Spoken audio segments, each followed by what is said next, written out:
welcome to the Winter Clinic. We're glad that you're all here. I know I am on the struggle bus getting back into like this whole being in indoor and just remembering how to function in indoor going back to normal. So we're going to hit a couple things that they're going to seem really obvious, but it might be something you totally forgot about. So some of it is going to be very, very obvious, but I think it's important that we remind ourselves of all the little things that we do on a regular basis in all aspects of color guard, whether it's physical director things to physical spinning things. So we're going to hit a couple different topics. Michelle, if you want to go to the next slide. So we're going to hit a couple different things tonight. We are going to talk about basically like your role as a director. What are some things that you need to keep in mind, things that you may have done or not done already? What do indoor practices look like for you in the COVID landscape, depending on what your school district does? Maybe there are some things that you as a director want to implement when we're back in practices inside. And then basics, we're back to basics like we keep saying. So what are those flag basics? What are those movement basics that you might want to do? What are those weapon basics that maybe you forgot? But what are some things that you can do on a regular basis that will help your team? And then of course, what is at the forefront of everyone's mind right now is putting your show together. How do we structure a show, especially without our timing restrictions anymore? It's a good thing, but you don't have any kind of framework anymore. So how do you put that together knowing that the world is your oyster, basically? So we are going to start off with director responsibilities. So very, very obvious things on this list. If you're here on this meeting, I'm going to go with you've already taken care of signing up for shows, paying your membership dues for Maine and WGI if that is something you do. But I know I was like a very late sign up person for Maine and WGI this year. So if you haven't, something to keep on your radar. Have you updated your staff in competition suite? Before you know it, the first show is going to be here. So you want to make sure that those that have access to your competition suite are the ones you want to have access to it. And if you have new staff members, showing them how to use that software, downloading the app and things like that. Obviously, you've probably registered for shows. Hopefully you've done that. You've probably started practicing, so your gym spaces are probably reserved. If you're like me and you're crazy and have problems, you want to have that email confirmation that says that you are in that gym from this time to this time, so you can show them that, yes, indeed, I did sign up. But more importantly, bus reservations. I know that there's a bus driver shortage in a lot of areas. I know it is out by me. So making sure that you get those dates and times in as soon as possible. Obviously, the start times of shows are still being announced and schedules will officially be released closer to the date of your show, but at least having an idea of the times that you're going to need those buses is going to be really important in getting priority when you get those buses. If you're also like me, you might be thinking of that plan B, like what happens if we can't get a bus? How do we make this happen? Is there something else that we can do? Creating a schedule. So you probably have your show dates and show schedules, but getting your rehearsal schedule set is also going to be important. Maybe there are extra practices. Maybe you're going to Dayton or you're going to WGI and you're going to rehearse on a night that's not your normal night. Getting those out on your schedule ahead of time is going to be really helpful for making sure that all your members can attend. Informing members and parents of expectations. I actually did a handbook this year for my members because we have half of the team has never been at the high school for a real indoor season. And if they did have an indoor season, it was not a normal one. They have never experienced it. So I felt it was going to be really important to specify exactly what we expect of them, what we expect of the parents as parents of kids in color guard, what we expect for them at shows, at rehearsal, how they can assist. So making sure that you're very, very clear with your students and your parents about what those expectations are, both at rehearsal as a member and at shows, is going to be really important. Budgets, obviously, a lot of organizations are struggling with their budgets. So doing the best with what you can and talking to those organizations that you can use for your budget, whether it's a booster, the school board, a principal, a theater department, whoever you can use to help you get your vision with your show and get what you need in order to do your show. Arranging chaperones. So if you're traveling with parents, in addition to making sure that you have the physical body, do they have background checks? Have they completed their safe sport? There's a lot of additional things around adults that have contact with your parents or your students this year that are going to be crucial for the safety of your students. So thinking about how you're going to implement that with your parents that do chaperone, including people that, maybe drive the truck or do props. So just making sure that you have those people in place so that way you're all set with them. Can you go to the next screen, Michelle? Yeah, I was trying to. I don't know why it wasn't. Sorry. No worries. There it is. Okay, good. So speaking of background checks, have you completed your background checks? Have your staff completed your checks? So obviously, if you're in a school district, it's likely that anyone paid through your district or your boosters probably already has them. But maybe you have a staff that's not on some kind of stipend.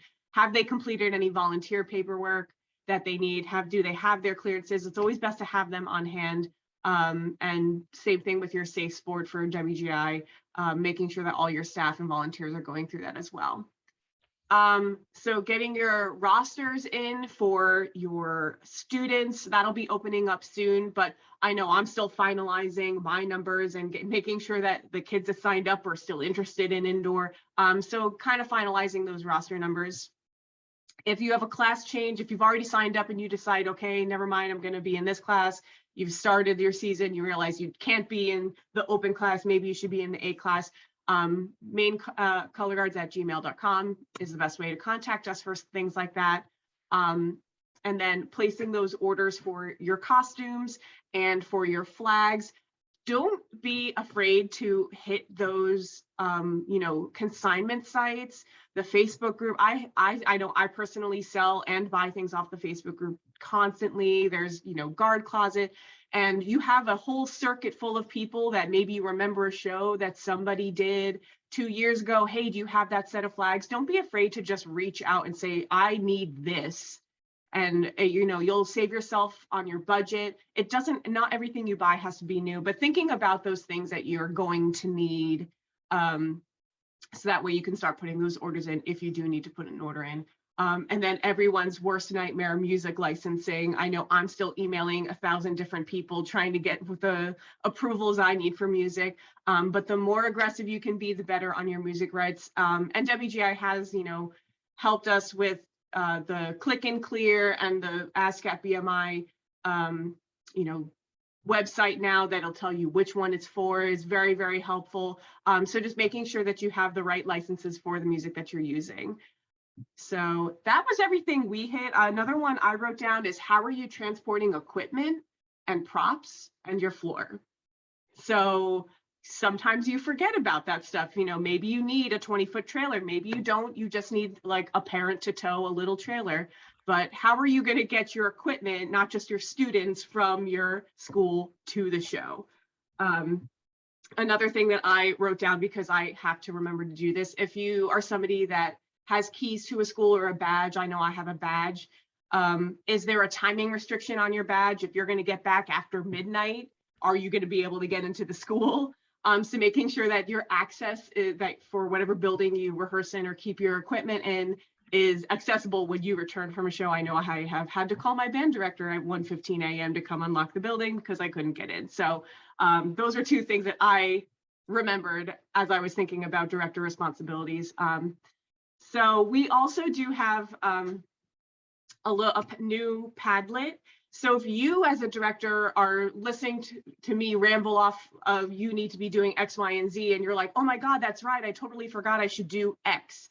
You can feel free to throw it into this Padlet, and we're going to consolidate all of our ideas into one place. So if you are thinking like, oh, that's right, I need to do X, feel free to throw it in there. I think, Michelle, you're going to throw that link in the chat for us. Oh, it's like you're reading my mind. I know.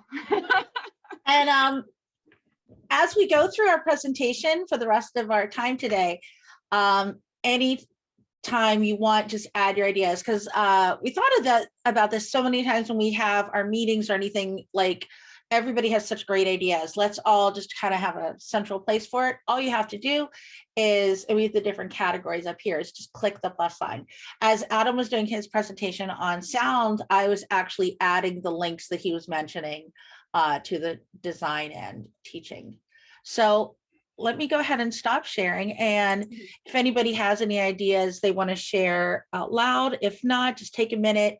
And if you have any other ideas that you can share under director's responsibilities. I was just add to what Danielle was saying about the van or whatever you're bringing your equipment in. Yeah. Like the school was emailing me this week asking what van, like, because we requested the bus and the van on like our forms. And they're like, what van are you talking about? And it was just like all these emails back and forth because they like just didn't seem to remember what van that we were asking for. They're like, do you need the marching band trailer? And we're like, no, that's way too big. You know, we need the van. And, you know, it's just like, you know, maybe for them, it's been a year or two since we used it. So, you know, they're, you know, they kind of forgot. So. Or you might run into what we ran into when we were booking buses and stuff. It's two totally different people are in charge of it now than 2 years ago. Like there's been a lot of transition. Yeah, And so it's changeover. Yeah, a lot of changeover in the district office staff. And so I find myself explaining when a lot more than I had the person who, oh, she knows what to do. She always takes care of us, you know, so just being aware of that. One thing I'd like to add is I make close friends with all the school custodians. Yep. Yep. And whenever I know there's availability, I'm pretty good with the athletic director as well. So you have to make your networking to make it work for you. Mhm. Absolutely. Yeah, be best friends with your AD. That's like the best thing ever. Or the basketball coach. That's what I find. You're good. If you're in with the basketball coach, you're going to be okay for getting a gym. I'm adding some of those ideas to her. Awesome. I love it. All right, so if nobody else has, and again, we're going to keep this link active that more and more people can go ahead and add to the Padlet, and that we can have as a resource. So let's go ahead and move on to our next topic. Lauren, do you want me to share or do you want to share? You can do it. That's fine. You guys have such confidence in me being able to do this. All right, so here we are getting back to indoor practices. Okay. Cool. So we just wanted to talk a little bit about some of the considerations, and I'm sure most of us are already in rehearsals, but just some things to keep in mind as we move through the season. I think the number one thing is just make sure that you're on top of whatever if you're scholastic group, be on top of whatever your school's requiring. And you may need to, like, as you hear things like literally there's something on the news today, just reach out to your band director and say, how does this affect me? You know, and just make sure that you're following whatever your school says you have to do if you're scholastic. And obviously if you're independent, you know, it's a little bit different, but you do need to think about perhaps your facility has certain requirements that you're rehearsing in that might be different from your team's requirements. You know, for the independent groups, we've been recommending that you go to cdc.gov and follow whatever they recommend. So just make sure that you're on top of all of that, because it's literally different everywhere and it changes quite frequently, as we all know. You know, some places are still doing the health questionnaire and the temperature checks. You know, if that's you, just make sure you've got like your paperwork and everything you need to do that, batteries for the thermometer, all that good stuff. I know the mask thing, a lot of places aren't requiring masks if you are actively working out, but like if your school does still have a mask mandate, just being on top of, okay, but the kids are just sitting around, you know, having a kiki on a break, they should have their masks on, you know, and making sure that you're on top of that, like we had to be last year. And you know, today it changed today in Pennsylvania, literally. So there's a lot of people wondering if they have to wear a mask tomorrow, right now in Pennsylvania. So who knows is the answer. Your school district should have something on their website. We don't yet know circuit wise what the requirements are going to be. We're going to be releasing all that later when we get a little bit closer to the season, because it's just too premature right now. I mean, I don't want to speak out of turn, but you know, our hope is that the students would be able to not wear masks while they're performing at the least. That's our hope. A lot of places have that clause. You know, it's possible that you may have to wear a mask while you're at the event and not performing, you know, as in between warm up, in between going to the gym, you know, when you're in the staging area, that kind of a thing. This is a good one too. The next bullet point, every different school and or has a different policies on what you're supposed to do if you have symptoms, if you're sick, if you're close contact, if whatever. All of that is literally different at every school. Again, if you're independent, I highly recommend you follow the CDC recommendations. As a business owner, that's what I do. If we have a situation come up, I go to cdc.gov and I look at what the latest guidance is, even if we had this similar situation 2 weeks prior. And also don't be afraid to, if you're not sure about something, if your school, contact somebody in the school to find out their policy. But if you're not affiliated with a school, don't be afraid to call, like the PA, if you're in Pennsylvania, call the PA Department of Health. Call, if you're in New Jersey, call the New Jersey Department of Health. I've called them like, I don't know, a dozen times since the pandemic started, just about, hey, I have an employee that has this situation. They will tell you exactly what the recommendation is from the CDC. So just make sure that you're aware of what the policies are. Some of them might surprise you. And so then be prepared to follow those. Also, you should know, there are some schools that prohibit you from asking a member if they're vaccinated or not. So just be really careful. Like I would recommend you not ask anyone, are you vaccinated? Because in some places that's a fireable offense. So I would just be really careful about that. You know, if it's a school, refer it to the nurse, let the band director handle it. Don't even go there. It's just not worth it. But you know, along those lines, I guess, you know, director responsibilities. I just thought of this, you know, and this has happened to us already. If you're at a show and one of your students starts showing symptoms, what's your plan? You know, that's something that we should all have a plan for, quite frankly, because you don't want to just let the kid hang out at the Winter Guard show in the gym for the next 4 hours if they're having COVID symptoms. So thinking that through is something we all will need to do as well. All right, you want to go to the next one, Michelle? There we go. Thank you so much. Obviously, you know, if our kids are sick, we always tell them stay home. If you're having symptoms, please don't come. You know, and then check with your school about the whole waiting on COVID results. Sometimes they recommend you get tested even if you just had an exposure. So it depends if it's a symptomatic result wait or versus, you know, I was exposed and I'm just getting a test to just check. I know that right now in Pennsylvania, if you have exposure, as long as the CDC recommends that as long as you're wearing a mask indoors, you're still cleared to do everything. But that's not every school district's policy. That's just the CDC recommendations. This is a really, really good one. Is if you have a guard box, make sure you have hand sanitizer and masks. Like have a little Ziploc baggie with masks in it, and have that in your guard box because you're going to need them at some point.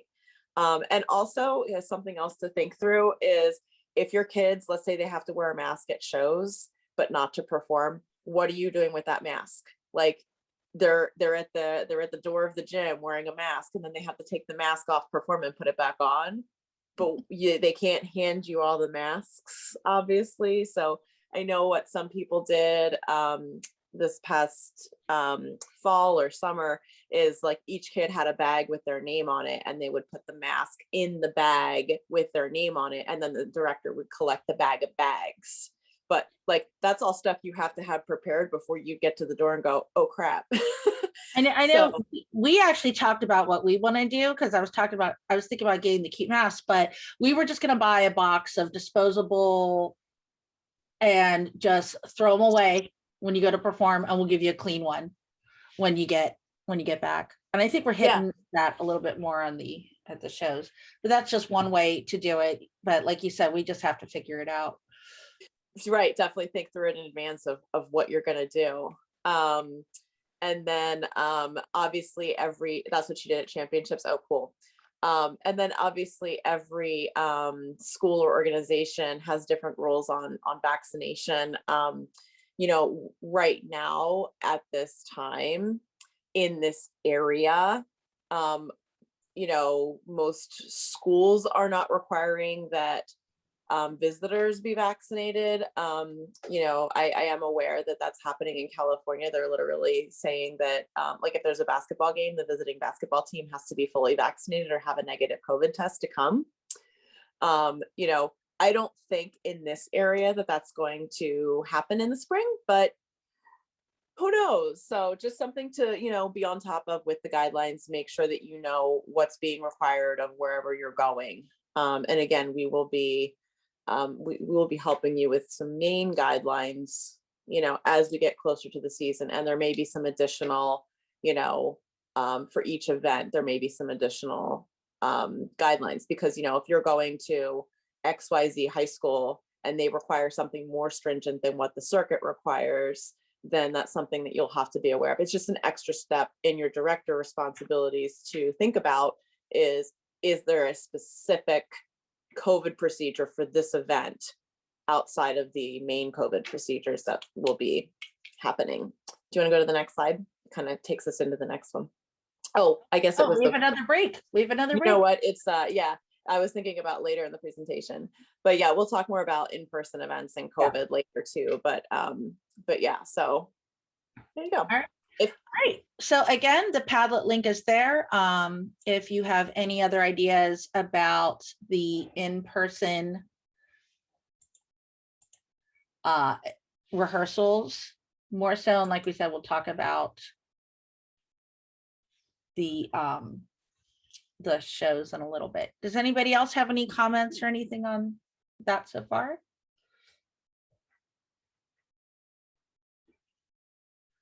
All right. Oh, I'm sorry, I didn't realize there was any animation. Okay, back to basics, literally. Danielle, I believe you're up. Yep, this one is me.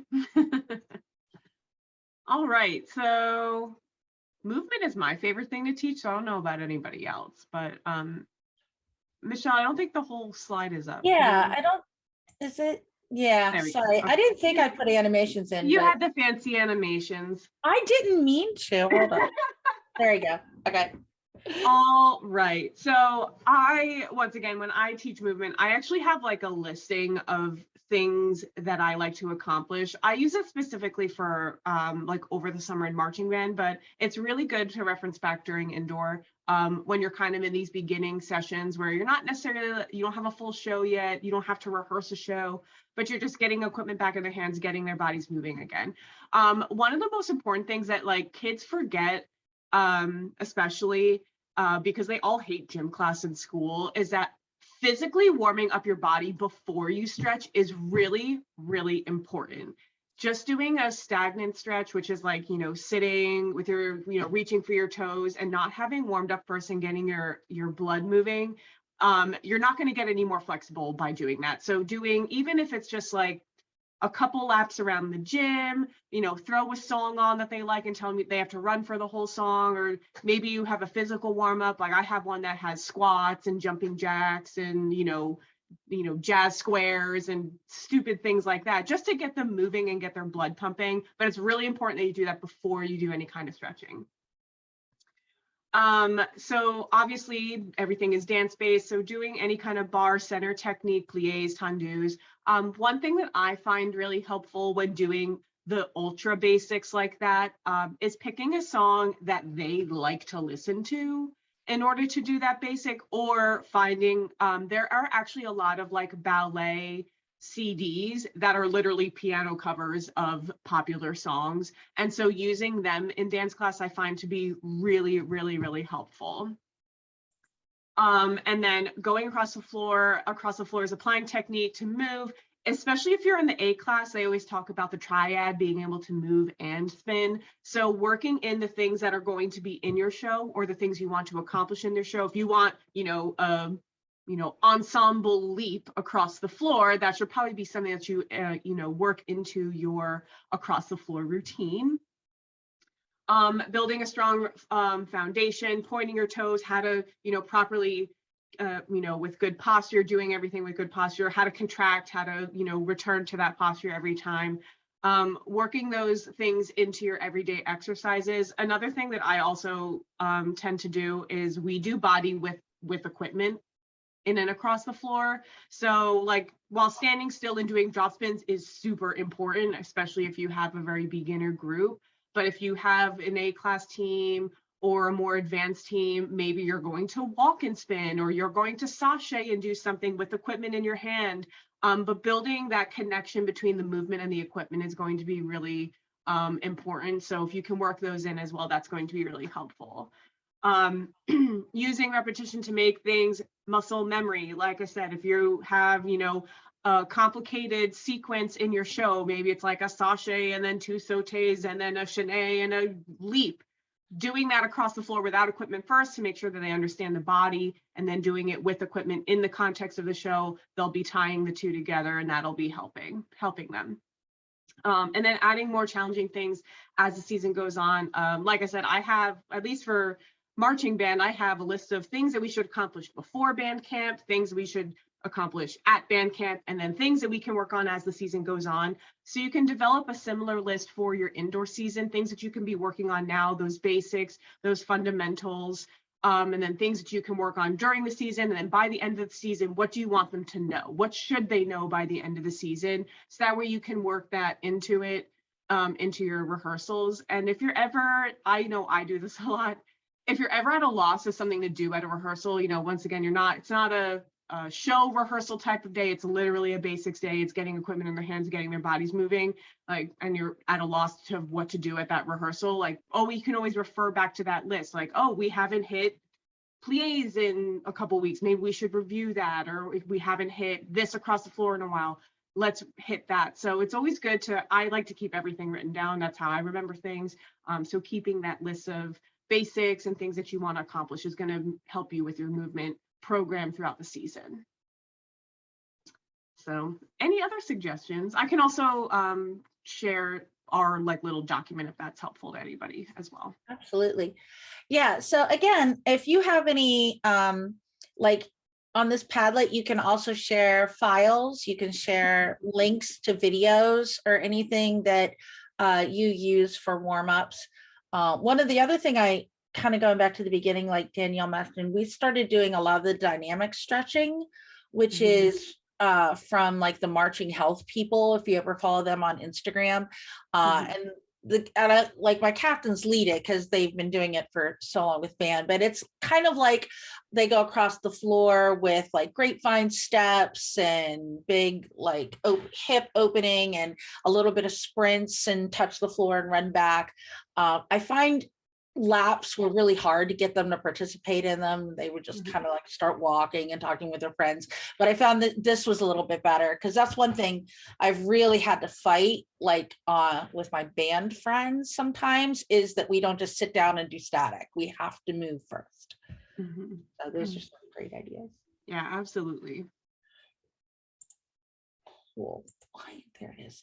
Awesome. Sharon, I believe you're up. Yes. Yep. So I'll just talk a little bit about equipment basics. I mean, that would be the next thing after movement basics to go on to. So again, sometimes equipment basics seem to take up a lot of time at rehearsal, but kind of like how Danielle said, maybe you have one night a week that's you spend more time on basics than the other night, or maybe one night you spend more time on the movement basics, another night you spend more time on the equipment basics, because it can be hard to do all of this and get to your show in a 3-hour practice. So you have to kind of divide it up a little bit sometimes during the week. So flag basics are definitely, you need to do them. Like, I mean, the kids may get tired of doing the same ones each practice, but maybe you can mix it up a little bit, and have a selection of like 4 or 5 exercises that you can kind of alternate between, and just really to just help them build the technique of learning how to spin a flag, especially if you have new members that are kind of merging into your existing members and getting them to kind of understand how the flag moves, and also building up their arm strength. All right, I know I've had so many little tiny like 8th or 9th graders come in, and they can barely like lift the flag at the beginning. So you just really want to help them build up that arm strength so that they can do harder things, when you're building up to tosses eventually. So yeah, so basically, just adding on, you're not going to get to teaching all of these flag basics in one night. That's just way too much. So do 1 or 2 the first night. We only got to left-handed drop spins after the first few weeks because we're just like, yeah, we can't get to that right now. But just keep adding on as the season goes on. You're going to get through them a lot faster. And then, of course, building up to tosses, right? Think about different variety of tosses that you want to do in your basics block. And then what are the best ones that they do? Maybe they can do those in the show, because you want to kind of have it always like, if they do them in the basics block, they're going to do it, well, they're going to do it in the show well. If they can't do it in the basics block, they're not going to miraculously do it in the show. So and it also keeps the older members or more experienced members interested in what you're doing, because like say a basic toss or something, they already have that. But maybe you could say, okay, well, this group, they could add a half turn, or they could add body underneath, or just something to make it a little bit more interesting, or another half rotation for them, so that could kind of just, they stay interested in doing it. And it will take time for all of your members to get really on the same page with basics, but they will really pay off in the long run, honestly. It's something that I always do with my color guards, and they just come back, even if it doesn't pay off with some of them till the end of the season, they will come back the next season being able to do it better. And of course, the same applies to rifle and saber. Like I know I recently, only like last week, started taking my weapons out of flag block so we could do a weapon block. We had more time to do a weapon block, not with the flags, because we need to spend more time on doing like saber basics, and doing a couple of different exercises, and a couple of different tosses, and things like that, to really get them back in technique mode. So Cool. I think that's it. One thing, can I add something to that? Please. So, how we treat it, we actually go back to the basics and do everything. We'll stop on the and count every rehearsal and do the first spin, and then do a little bit of that.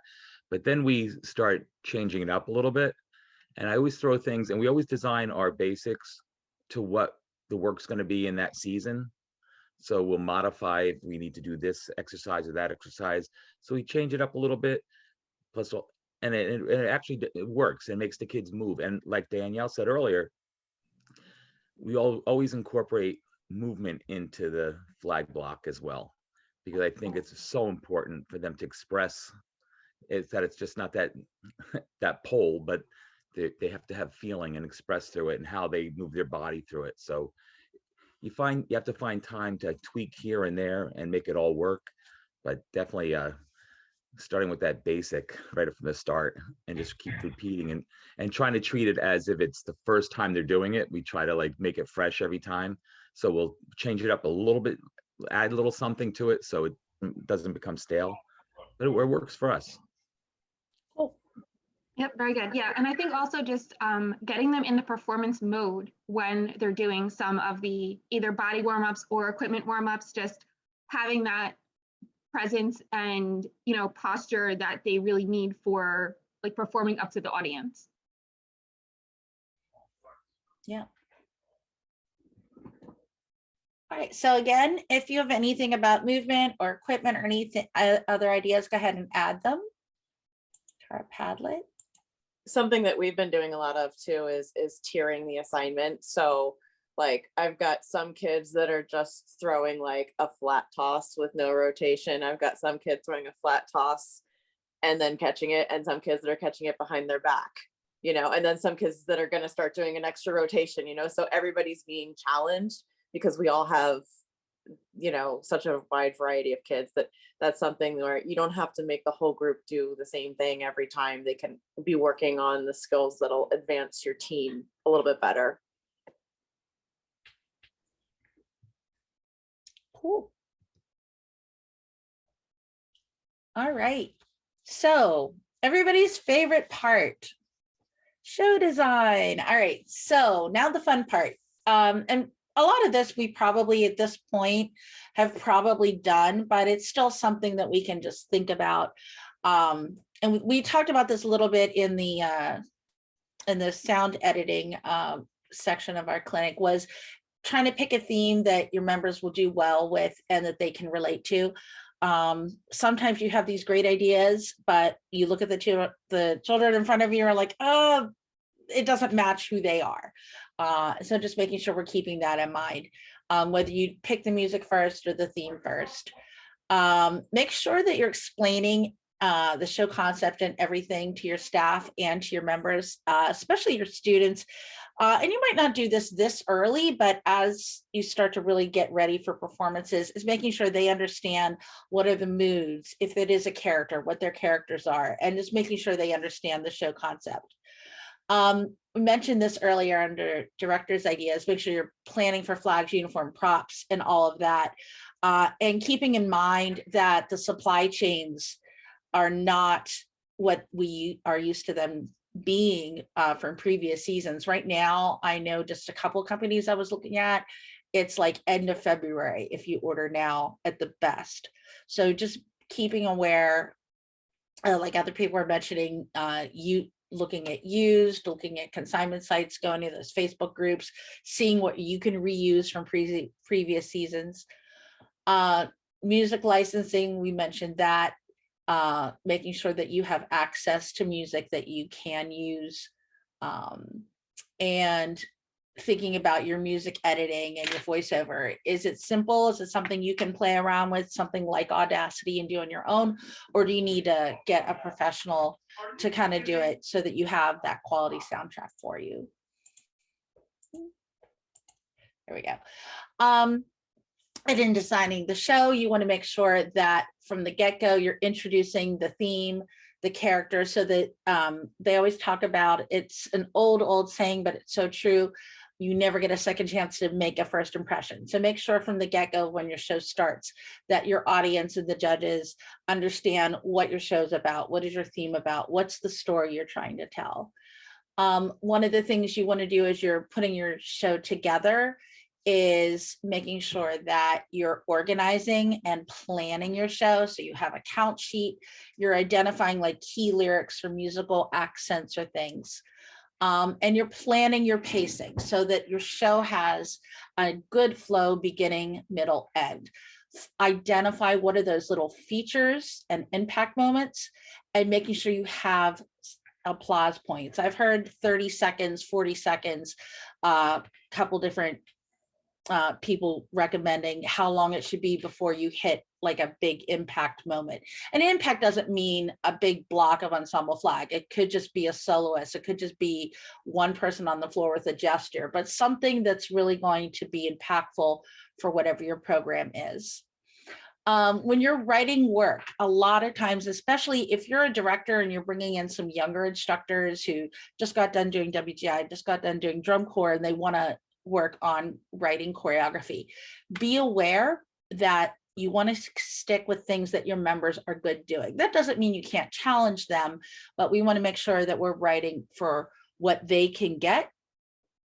But maybe if they don't get it right away, but you know your kids, you know their skill level, are they going to be successful with that choreography as the season progresses?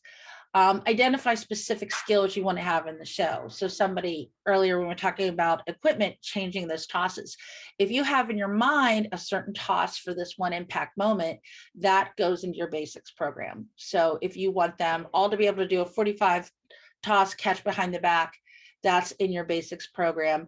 And that's something you work on so that that skill can be in the show. If there's something from a choreography standpoint that you were doing in dance class, you notice they're really good. Like you have a bunch of kids that do beautiful, nice straight leg torchettes. Let me put that in a moment because that's something my kids can bring to the show and be successful.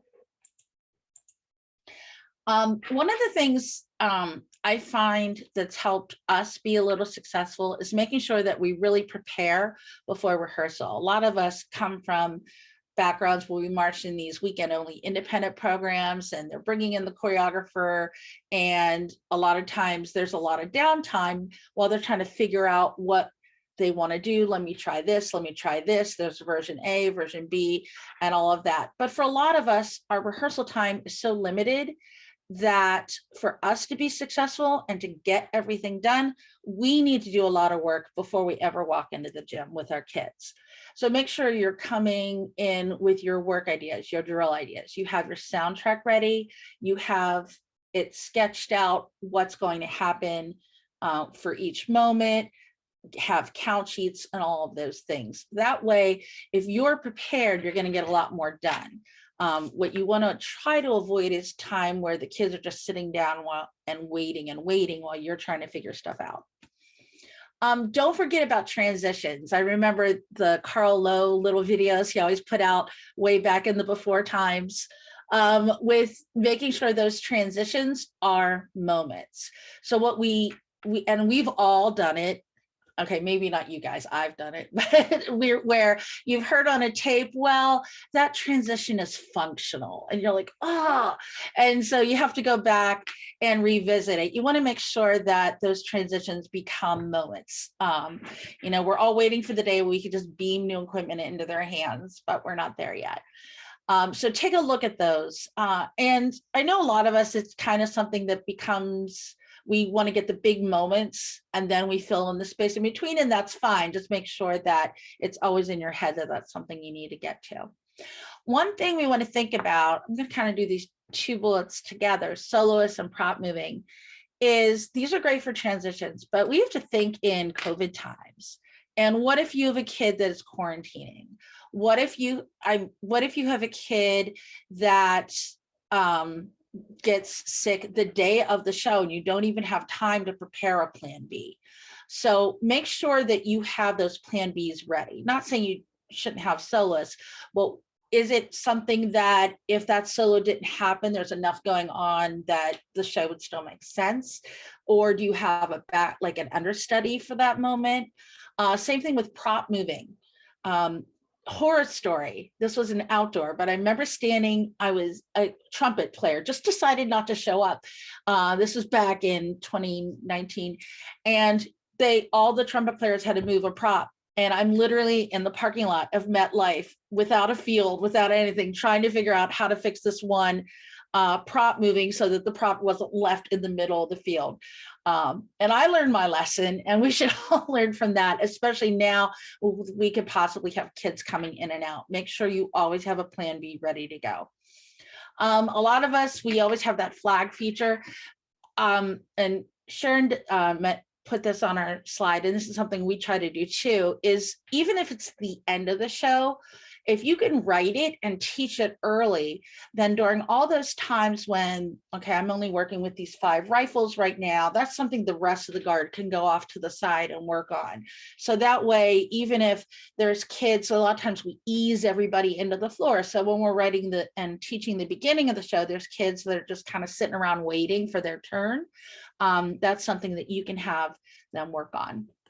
And of course, think about your resolution. What is your conclusion? You know, I kind of go very meta and get very deep, but I always love as an audience member the shows that have that twist at the end, or that thing that just kind of, it's just like puts everything and brings everything to a conclusion, instead of the shows that it just kind of stops. So what can you do to really make the audience be like, yep, that's exactly how it should end? So just, and you might have to play with it. Those of us who've been in this activity forever, we know how many times do we rewrite our endings. But you have to have that good first draft to get things started.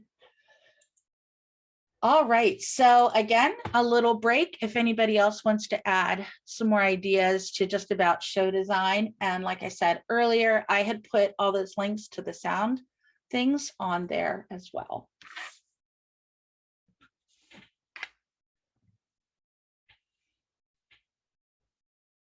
And there's some great things going on in the chat as well. I'm trying to put some of them in the Padlet too. All right, and that brings us, we kind of touched upon a little bit of this, but getting ready for that first show, getting to get on a bus again. Even though most of us got to do it for marching band, still now that it's our season, and getting ready for that. So Lauren, you are up. All right. So, okay, first show, yay. So the first bullet just talks about, you know, I'm the perfect person to talk about this. Don't worry if you're not done with the show yet, because as you guys know, we never come out finished ever. Well, not with our high school team anyway. Just, you know, my advice is find a good stopping place and make that, decide that that's your ending, whether you're deciding that the week of, or, you know, right now you're deciding this is our plan, we're going to perform this at this show and this at this show and this at this show. But try to find a place in your soundtrack that is a logical conclusion, or in your show that's a logical conclusion. And you can even get really fancy and just like stop the music after that if you want to get really fancy. But you know, it's still good to just go out and get the feedback, and you know, the judges will only judge what you give them to judge, and everybody's got different philosophies on this. There are groups that do all of their staging and then they go out and they perform all of their staging with like 16 counts of choreography. But you know, if you choose to do that, the judges are judging what you've given them, so which is a lot of staging that's totally unfulfilled. So I mean, sometimes we even have more staging ready to go, but like zero choreography, so we'll just stop the show because it's like they'll criticize everything that you give that's incomplete, right? And not that it's complete necessarily, it doesn't have to be complete, but you know, try to have something, a plan for what you're doing that week. For your temporary costumes, you know, again, keep in mind that the judges are going to judge what you present. So, you know, if your show is about, you know, being a carpenter and you come out wearing fire costumes, it's going to be a little bit weird. So just consider that, you know, a lot of people just wear all black because that's the universal signal of we're not ready yet, or, you know, our costumes rather aren't ready yet. So, I mean, don't be afraid to come out in all blacks or wear a temporary costume or whatever. When we do all blacks, we always make our kids wear whatever it is. Like on Wednesday, you have to come wearing your blacks, because you know, some of them will decide to come in like, oh, it's a black sports bra, that's my costume. Oh no, it's not. So, you know, that way you can kind of get ahead of any problems and make sure the kids actually have their stuff before the day of the show. You know, I had a kid show up once with a t-shirt with writing all over it, even though they were told no writing. You know, it's okay, here's how we can fix that, you know. The next bullet is something that I love doing, and Melissa wrote it in the chat too.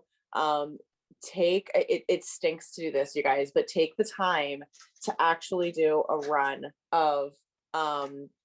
of your show day. And I don't recommend doing this on the day of your first show because it'll just make the kids more nervous, but like ideally maybe a week before. That's what we aim to do, is maybe the week of that show or a week before, you literally say, okay, we're going to go to body warm up, and make them get all their stuff. There's nothing out in the gym yet. You make them get all their stuff. You put the timer on, you do whatever it is you're going to do in body warm up, and then they have to go pick up their stuff and leave. And, you know, there's no timing restrictions for the minimum time for performance, but there's still timing restrictions for your interval time and for body and equipment. If you're not sure what those are, it's by class. It's on the main website. There's a tab under resources that says promotions and timing. Whatever your interval time is the amount of time that you have for both body equipment warm up and then also for equipment warm up. So if you're regional A or below, novice, middle school, any of those guys, it's 7 minutes. If you're A class, it's 8, open 9, world 10. So make sure that you have your plan of exactly what you're going to do, communicate that to the kids in advance, let them know they need to move quickly because you've got to be in and out of that space in that time. And then once you're done body warm up, you leave with all your stuff, go wait or travel to a different part of the school and then wait, and then go and do equipment warm up. Again, have your plan in advance, communicate that to the kids so they know as soon as we get into that room, you're going to set up in the block, you're going to do 10 spins on the right, you're going to take a triple, and then we're doing whatever it is you're doing. Whatever your plan is, make sure you practice that. And then be aware too, just a side note, most shows you can play music, but there may be 1 or 2 shows where you're not allowed to play music, especially if you're doing like WGI. So if that's the deal for your show, make sure you practice with no music if you're going to have no music as well, because it can throw the kids off. And then you go and you leave equipment warm up, you go to your performance gym and you wait outside and then practice unfolding the floor, don't cross the timing line until I tell you, like all that stuff. Every year when we practice it, some kid just runs across the gym and I'm like, what are you doing? Because you tell them, but they just don't remember. And this year we have so many new kids. Because if you think about it, the last time anyone was at a show was in 2020. And so at best, if you're a scholastic team, at best, you've got kids that did it, for like their 9th grade year, and then for 2 months of their 10th grade year. And now they're a senior. Like it's going to feel totally new to even your experienced kids. And then practice running the show, how you're going to do it. With the show announcement, that's something that we're really religious about doing at every single rehearsal. Every single rep that we start at the top of the show, we do the show announcement. Please welcome from your town, your state, the name of your team, and then performing their program, your show name. Maine is proud to present your school name. If you need that announcement, it's I think it's in the WGI rulebook actually, and then you just change WGI Sport of the Arts to Maine. But we practice that religiously every time we start at the top of the show, and that's to give the kids the sense that when they get to the show, it's normal. It's not anything different from what. It's just another 5, 6, 7, 8. You're not doing anything different from what you've practiced the whole season. And then when you're done with the performance, you have to practice getting off the floor, because the kids they're used to rehearsal. They've got 10 minutes to clean up. Oh no. So practice that, assume it's a vertical timing line. If you have a horizontal timing line at a show, you may need to practice that. It's Hillsborough, I think is still a horizontal, but I think most of them are vertical. But yeah, practice doing that, get everything off, including the equipment, and then folding the floor off. They're going to forget that that's like an urgent thing. And, another suggestion is you can invite parents to watch if, before their first show. So they're used to having an audience. If you can't do that, then have a run where your staff claps. Like they're not like a staff, but they're like hooting and hollering and clapping for the kids, because it'll take them aback the first time they hear it. And they'll kind of get a little, oh, what's that? So there's some suggestions on taking them through that show day thing. I saw something pop up in the chat, but I didn't see what it said. Oh, Ken, it's also a good time to make sure things fit through doors. Right. Doors are the same at each show. Right. Good consideration. Yes, that is something that we need to make sure we're doing. Especially coming off the floor, getting out the floor with the floor cover. Mm-hmm. And luckily most schools have the floor folding area. So, you can just get it off real quick and then refold it. And that's something, honestly, we need to explain that to our kids. Like, this isn't a fold for, the end of the night. This is just to get it out. But like, literally, we've got to sit the kids down and explain this to them, because they're just not going to know. Yeah, I would add, because we have to do this a lot more now that we're smaller, but make sure the kids really understand their job for setup and turn out. Like, these 4 people do floor, you do the back, you do the corner, you set up these flats or whatever it is. You carry these people equipment, you put it here. Because it seems logical to us, but you have to teach them every single part. No, that's a good point. I mean, we have a floor crew, you know, we have kids who have specific jobs, and making sure you communicate that in advance is really important. And especially for cleanup too, because sometimes you might have props that are in certain places and it's like, okay, you 2 are closest to that prop, you get that one, you 2 are closest to that. But you, again, communicate in advance so that they're aware. Yeah. Okay, do we have anything else on this? I think there is another there's slide. more, yes. Yeah. And then, oh, and Ken mentioned something about parents helping. Yeah, you know, just make sure that you have enough help. But I'm not sure what Ken wrote in the chat. Oh, that doesn't mean they get into the show for free.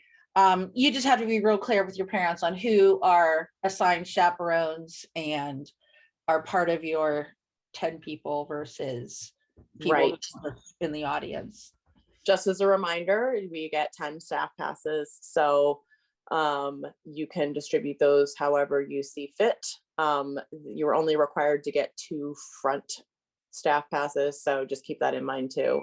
Some schools, it's just all the same, but some schools limit you to 2 in the front. So just, you know, we don't want to give out that front one to the dad that's helping drive the floor. So then in-person competitions, talking about some COVID protocols, your kids may be required to wear masks on the bus, and perhaps they're not. Be aware of what your school district's policies are. And if they take a charter bus, there may be a rule with the charter bus company that's different from your school. So if you're booking a charter bus, be aware of that as well, because that may supersede something that your school is requiring. And again, you know, there may be some circuit requirements. I'm sure there will be some circuit requirements. There may be some post-school requirements for masks to be worn. So make sure your kids know in advance, like not the day of the show, but, you know, let them know they should always have a mask with them, because if there's something that comes up that requires a mask situation, they should have one. You know, and if they have, I know there's some schools where you can have a mask exemption, and that does not apply in all places, if that makes sense. Like I'll just throw myself under the bus. In our school, there's a mask exemption, and a parent can write a note that a child can have a mask exemption, but there's no doctor's note or anything like that required. But that doesn't mean that if they go to a different school that has a mask requirement, that exemption does not stand. So they have to wear the mask if they want to go into that school. So be aware, like, because the kids might not be aware of that. Well, I have an exemption from my school. Well, yeah, but that doesn't apply to that school. So, you know, just like when you go get on an airplane, you have to wear the mask or you don't get on the airplane. So, you know, just make sure that you're thinking through those things if your school has different requirements. This is another COVID consideration that, you know, is still TBD. There may be extra time between color guards. So, you know, to like refold the mat and stuff like that. Last year, that's what a lot of the in-person shows did, is, you know, you didn't have that rush to get on the floor and get off the floor. It was like, let's say your interval time is normally 7 minutes. They put a buffer of an extra 1 to 2 minutes between color guards. So not that necessarily affects your kids too much, but you know, just like if you're waiting in the wings, you don't necessarily get to go on right away like you used to. So being prepared for, you know, a little bit more direction from the person in the gym who's the contest administrator or the TMP judge or whoever that person is that's stationed there. It might be a little bit different from what you're used to. So just being open and receptive to, okay, I wait now. Okay, great. You know what I mean? So that we're putting the proper distance between units, if any. And then there's a possibility for in-person shows that we may have blocks of teams. that perform, and we may have block admission. At this point, I don't think that's probably going to have to happen so much, but anything's possible. We may have situations where there's no award ceremonies. We have not decided yet if there's going to even be award ceremonies at any shows yet, just because the idea of mass gathering at the end of the night probably seems like a bad idea. So we, perhaps we'll have award ceremonies, but smaller versions of them, maybe after every X number of teams with, with classes or whatever, all the Scholastic Regional A's and then done. We haven't decided yet about critique either. So just be open and receptive to whatever's coming down the pike, and realize that what happens in January may be different from what happens in March even. So, keep your ears out, keep your eyes out, and be on the lookout for additional information, I guess. Anyone want to add anything for that?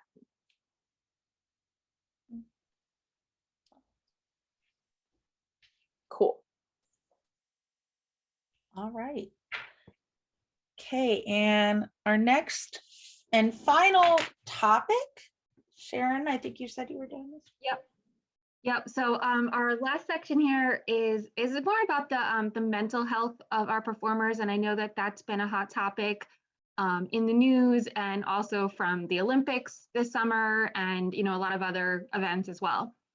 So just to remember that they may be struggling with other things outside of guard, and we always try to focus that guard practice is a place where they don't have to think about the other problems maybe that they're having outside of that. But of course, sometimes those they're going to have maybe those little like breakdowns or extra stress items that they're thinking about during practice that could have an effect on like what they're doing. So just to remember that. So just a few points to think about: be flexible and understanding. Reach out to the parents and school counselors if you see someone really struggling. If you notice a particular person is, having repeated, like, I don't want to call them events, but some type of repeated activity that they're, seem off, or, spending extra time in the bathroom, like they need to really be pushed for something, or maybe you don't know, maybe you kind of feel like you need to be a little bit on eggshells around a person because they might take your correction as a personal thing versus, I'm trying to help you learn this kind of thing. So, there's all different kinds of things that kids are going through nowadays, it seems more than ever. So just to be aware of those. Take time for team building and fun activities they can do as a group. Again, we talked about you might have a lot of new members, just like getting the group to be really cohesive is also important and will lead to the success of your season. Bringing back traditions lost during the virtual season. I'm sure almost every color guard has this. They always do their little, I don't know how to call them, like cheers or like shakes, or, different things that they do when they're waiting, waiting in the wings, waiting to go on, or even before that, like things on the bus rides and all that kind of stuff. So it's good that they have those bonding activities, that they can really feel that they're a part of the team, whether they're a brand new person or someone who's been in it for like 4 seasons. So build them up, celebrate their successes. There can be different levels of success, from an individual to a smaller group to like that flag group really did an amazing job in that rep. Those Sabres did a good job on this, but maybe they need to do better on this. Sometimes I think I know I tried to combine the like criticism with something good that they did. So it's not like a total negative in a way. Try to be a good role model in the way that you manage your own stress. Acknowledge when things aren't working and model problem solving. So that's always really important.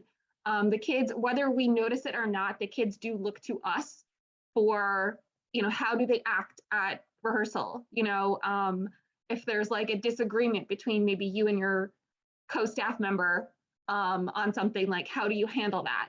You know, or even like, I think Michelle mentioned earlier, like, what if a specific group has some downtime? You know, what can you maybe do to occupy them for like 30 minutes while you go teach this other section the work? You know, things like that. So they do look to us for as role models, and you know, we just always need to be aware of that. Is there a next slide or not? I think that was it. No, I think yes, I think that was it. In the chat, Jenny had a really good thing. Jenny, which school are you from? I'm from Upper Moreland Middle School. Upper one, thank you. And she said and I'll copy this, put this in the Padlet. We start in our practice with 3-minute meditation. We all lay down on the floor in a large team circle. Beginning of practice, help us leave everything at the floor and mentally prepare for practice. In the end is to take a breath and soak in what we learned tonight. It's been well worth the 6 minutes it takes. It really has helped set up our middle schools for success. I love that idea. That's so cool. I know something kind of related to that just made me think of that we do, and we haven't done because we didn't do it at all during virtual season, but part of our like at when we're at shows, and we'll do this at our practice show, is we before we do stretching and everything, we all sit down and we turn out the lights and we just listen to the show music, and we tell the kids to just visualize their best performance and just kind of really think about it. So that's a tradition we have, just trying to get the kids, because so many times the kids focus on all the things that could go wrong, and really trying to getting them to focus on like what my best performance looks like, what it feels like. Something else that we did actually a bunch of past fall was you know, we'll have the kids perform for each other in small groups. And then the kids that are watching, they each have to say something that they liked, like an individual comment, like, oh my gosh, I loved it when so and so, blah, blah, blah, blah.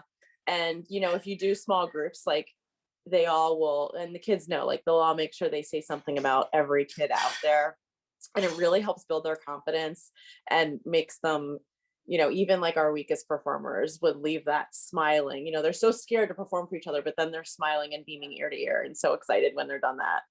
Just small sections, PS, not like your whole show. Yeah. No, yeah, that's great. And I know one of the things that Sharon mentioned was like, if you are stressed out, they're going to feed off of that. So there's nothing wrong with, you know, and we all have done it. You just get so frustrated because something's not working.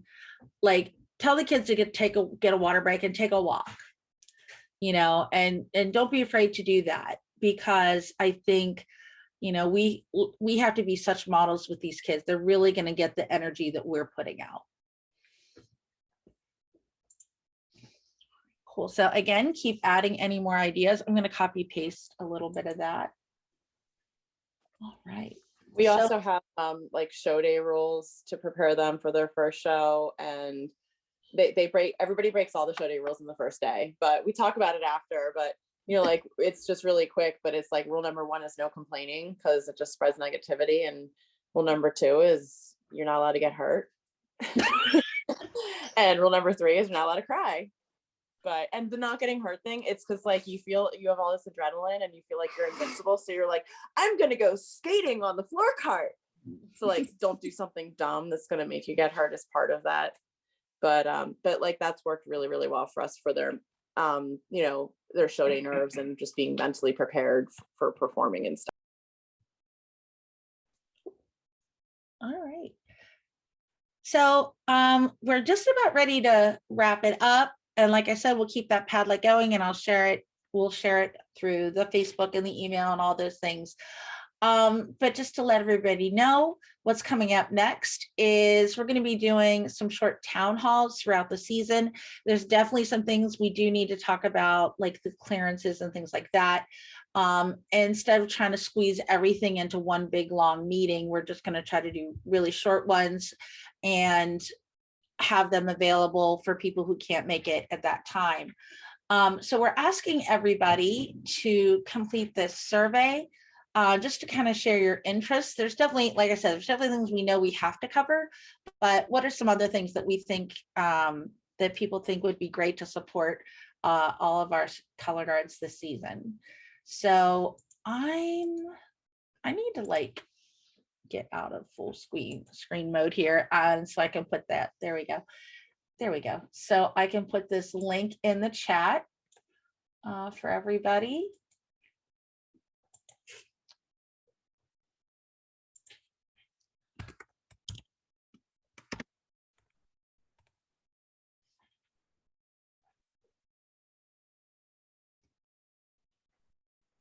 And let me come back.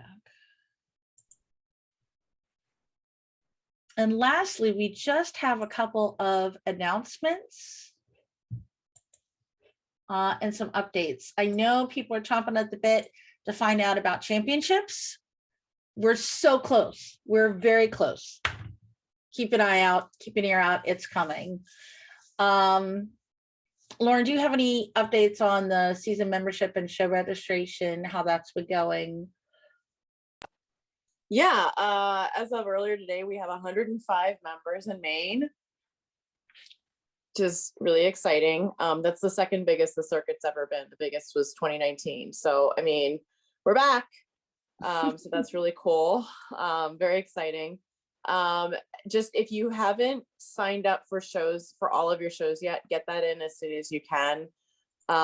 We do have a whole list here of shows that are hurting. We're going to be sending out an email this week about, you know, maybe you've already got your 4 shows for champs, but would you consider adding one of these shows? They're all in danger of not running right now. Boyertown at the moment is the only viable one on this list, but they're just at that threshold. So if you would consider going to one of those shows, Southern Regional and Bridgewater are both on a Sunday. In fact, so is Avon Grove. And, you know, Michelle or Pete, either of you, I know Pete, you guys have been running it for years. You know, if you guys want to speak for a moment about the preview show, because I think people get so scared to come out to the preview show, but guys, there's no numbers. There's judging and there's feedback, but there's no numbers. And it's just to get the kids out. Does one of you guys want to say something really quick? Yeah. Pete. Oh, sorry. No, I was gonna say, please, because you've done it so much longer. Yeah, it really, it's a very low stress day, you know, and with the students, there's no rush to get on and off the floor kind of thing. I mean, we started off with our blocks of time in the morning, and so you have your time with the judges. It's very relaxed. They'll communicate with your students or your staff, and you know, and then we come back when we do our, after each group has their evaluate, kind of like sit down evaluation, just to chat. Then we do a performance after all that for an audience, and it's really, and the color guards in the past were able to go up into the stands. So you know, based on what things are decided for how shows are going to be run, sometimes it's the only time that some of those higher level color guards get a chance to see any of the other teams. And some groups come out and do a minute of a show. Some groups come out and do, you know, 30. I think we've had even a 30-second show out there at one point. But the audience is very responsive. People are cheering. People feel good about it, and it's really just an uplifting thing before they actually feel maybe the nerves of a competition. So I think it's always a great start to a season, I think. And I think everybody that's ever come to to our preview show, they feel kind of, you know, relaxed and comfortable with it. And the kids get to meet each other a little bit. And so it's great. It's a great experience. I don't know if there's anything else you want me to share about that, but it's really. I was gonna say, we only did the 1 year, but it was the conversations with the judges and the performers was so good. I mean, it was just, and it's such a rare, it's a one per season, one time per season opportunity. They got down on the floor and they talked to them and they showed them what they were looking for and everything. It was really great. And nobody had a complete show. like like some people showed like 45 seconds, and that's fine. Yeah. So it's a really relaxed experience, and I think it's going to be really helpful to all those groups, because we're all coming back after a year off of going to live performance. It's kind of like a good like halfway step, I think. So come down. I think we kind of forget how many of these students have not been in public in a performance. Like, Yeah. I have one kid. Oh my who's on the gosh. floor. Yeah. One kid. Yeah, because let's see, my juniors and seniors are the only ones, right?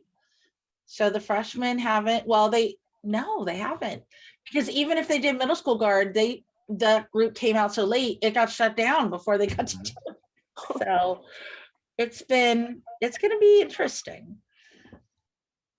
Yeah, I mean, at some point for the show hosts, we'll have to have a town hall for that, probably a Yes. separate maybe one. Because even like the food service cafeteria kind of setups and all those things, there's going to be restrictions from school to school of what you can do and how you could do it, and if you can do it, and prepackaged stuff or what. So there's going to be a lot of different new things that we're going to have to, especially since like at the two previous shows, students are there for a long period of time. So those are things that would have to be worked out. But I think it's still, no matter what, just to be live and to be in front of an audience, I think it's going to be just so rewarding for these students. It'll be a shock for them when they get their first applause, I think. Yeah. They're not used to it. You also get the maximum number of bonus points. And in case you're not familiar with bonus points, so how it works is when we go to do championship seating, we take your last score, whenever that is, before championships. This year, actually, the Brick and Myth Acton show both count towards your seating score. So if you're able to go to one of those, it will count. Otherwise, whatever your last main event is, you take that score. There's a formula where you add, I think it's 1.5 points. It's however many points per week up to championships. You add that amount, and then we add bonus points. So if you came out at the preview show, you get the maximum number of bonus points added to your score, which means you perform a little bit later probably. So that is another consideration if you're looking at, well, do I really want to go? Like, hey kids, it'll give us an edge for championships, So that's something else to either the West Milford or the Avon Grove, same number of bonus points for either show. Or do both. And that one is Feel free. Yeah. Yeah. And some of them are on Sundays too, like the two Southern Regional and what was the other one? Southern Regional and Bridgewater are on a Sunday. So like if you're going to Dayton, you might even want to think about giving your kids a double weekend so that you have a 2-day experience, because there are no longer any 2-day experiences in this area. Sorry. Had to do what we had to do.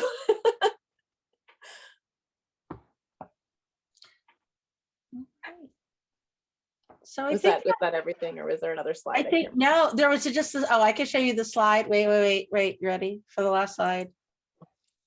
You ready? Thank you. Thank you. So thanks everybody so much for coming. And we're going to be sharing all this information out with everybody. And let us know if you guys have any questions. Thanks for joining, guys. Thank you. Bye. Thank you. Happy Bye. holidays, everybody. Stop recording.